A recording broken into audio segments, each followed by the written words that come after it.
Hi, I'm Tom Sharkey. I'm a Systems Applications Engineer in the Intelligent Edge Motion and Robotics Group.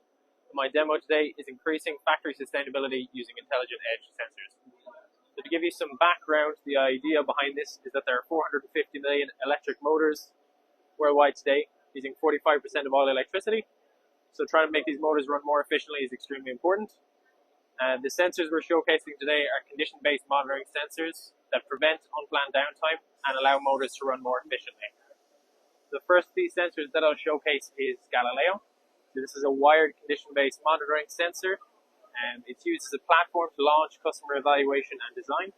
It's got everything for a full signal chain, vibration monitoring, as well as onboard processing and data communication with single pair Ethernet to the edge. The other solution that we have on show is AutoSense. So this is the smart motor sensor. This gets planted on a motor and initiates a learning phase, which takes about 4 weeks to complete. And after this, you will have a AI-based model of your motor, which can be used for motor diagnostics.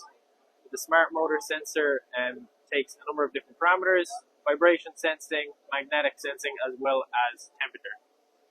The smart load sensor also on the load does just vibration sensing, but in a form factor that is better suited to load monitoring and has very similar functionality to the smart motor sensor.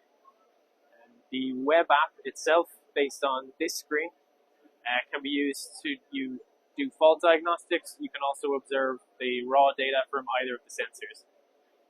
As far as the demo itself is concerned, what we've got is a simple motor and pump system that can be used just to show off what our demos would look like in a real-world scenario. We can detect issues, a cavitation fault on the web app, as well as showing off the real-time data from Galileo, vibration and frequency. So thank you very much. That's my demo. If you're looking for more information, please visit analog.com and condition-based monitoring site. Thank you very much.